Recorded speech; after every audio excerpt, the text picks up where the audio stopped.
Génération d'aujourd'hui. Je sais que ça va choquer peut-être, mais il faut quelqu'un qui parle. Il faut quelqu'un qui sort certaines vérités qui arrivent dans la société dans laquelle on vit. Et j'ai envie de parler à la génération actuelle. Lorsqu'une personne ou lorsque l'humanité est dans l'absence complète de la présence de Dieu, elle est dévouée à l'échec, à la perdition.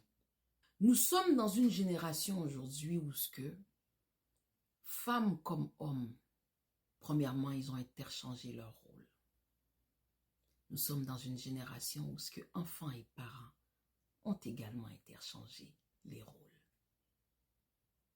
Nous sommes dans une génération qui prend plaisir à publier leurs péchés aux yeux du grand public. Et elles s'accumulent comme un effet boule de neige, s'encourageant les uns et aux autres. Nous sommes dans une génération où la relève est dans la rébellion complète. Une génération perdue si le changement ou l'éveil ne se fait pas rapidement. Il y en a déjà qui pensent qu'il est trop tard, mais je continue d'avoir espoir parce que je suis moi-même maman. Une génération qui n'ont que faire de la parole de Dieu, qui est une nourriture à l'âme. Lorsqu'une personne est assoiffée et qu'elle n'a pas moyen de s'abreuver, elle cherchera de par tous les moyens une nourriture, une plante, une feuille, ne serait-ce que pour que ça laisse ce goût d'eau dans sa bouche, à travers les fruits, à travers les plantes. Il n'y a aucune chose selon moi, corrigez-moi les scientifiques, mais il n'y a aucune chose selon moi qui ne contient pas la matière de l'eau. Tant dans le matériel, tant dans les vivres, tant dans la nourriture, tant dans le corps. Donc, à la même mesure que toute chose est faite de matière d'eau, à la même mesure que nous appelons l'eau source de vie, à la même mesure que le corps humain contient plus de 80% d'eau, c'est à la même mesure que lorsque ton corps est asséché, assoiffé, et que tu n'as pas la présence de Dieu dans ta vie, tu es dans le chaos, dans le désordre, cherchant une source ou une matière qui pourra t'abreuver. Et c'est à ce moment-là que nous mangeons n'importe quoi, nous faisons n'importe quoi, parce que la source de la vie en elle-même, soit la présence de Dieu dans ta vie, n'y est pas. Et c'est comme ça que je perçois la génération actuelle. À qui mettre la faute?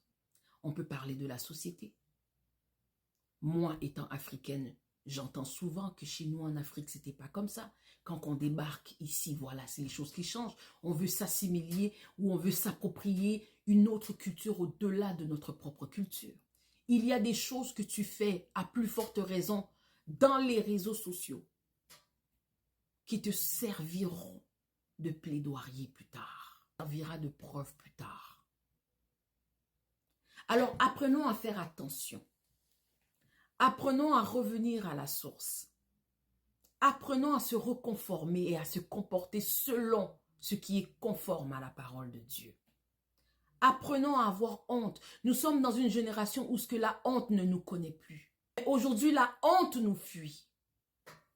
Parce qu'on a dépassé la honte. On ne connaît plus les conséquences de l'humiliation ou de nos actes et de nos actions. Nous n'avons que faire de ce que nos parents verront en ligne. Guys. Maintenant, toi, femme, qui te comporte parmi ceux que j'ai cités, qui n'a plus aucune conscience et qui n'a plus peur d'aucune conséquence sur tes faits et gestes. Si tu es encore jeune, as-tu réfléchi plus tard, lorsque tu seras appelée femme de quelqu'un, mère de quelqu'un? As-tu réfléchi que le même réseau que tu utilises pour exhiber tes péchés et en être couronné de fierté, as-tu réfléchi que cette même boîte à mémoire pourra ressurgir dans 5 ans, dans 10 ans, dans 20 ans? As-tu réfléchi à ça? Que gagnez-vous en faisant cela? Qu'est-ce que nous gagnons en vivant comme ça? La femme est un bijou, est un diamant. La femme se doit d'être préservée. La femme est un être de classe, un être de royauté, de fierté. Lorsqu'elle marche, elle fait trembler la terre. Lorsqu'elle parle, c'est comme un chant musical. Lorsqu'elle siège parmi tant d'autres, elle est remarquée par sa discrétion. Et le pire, c'est lorsque nous sommes adultes, nous nous comportons ainsi et nous mettons des enfants au monde. Quel exemple donnons-nous à nos enfants? Je ne suis pas parfaite, certes. Je suis remplie de péchés et de défauts. Mais cela ne m'empêche pas de faire un appel à l'ordre, de refaire un message, de ressouligner au passage l'importance du bon comportement et l'importance de faire un retour vers la présence de Dieu. Si tu as la certitude que tôt ou tard un jour, tu feras phare à phare avec ton Créateur et tu auras à répondre de ce que tu as fait sur la terre. Tu auras à répondre de tes agissements, de ton comportement, de ce que tu as transmis et de ceux qui t'ont suivi. Ce qu'on appelle aujourd'hui influenceurs. Comment as-tu impacté ta génération? Comment as-tu impacté ta société? Nous aurons à répondre de cela. Que diras-tu lorsque le jour de ton plaidoyer devant ton Créateur te présentera tes vidéos dénudées, ta vulgarité, ton langage, ton comportement? Toutes ces preuves-là seront devant toi. Tu chercheras à te retourner du regard pour chercher le moindre refuge souillé de honte. Et ces images te poursuivront autant à gauche, autant à droite. Nous ne gagnons rien. En tout cas, aujourd'hui, je parle en tant que femme. Je pense qu'il est temps de s'arrêter et de revenir à la source, de revenir à la honte, d'être conscient des conséquences et surtout de revenir vers Dieu.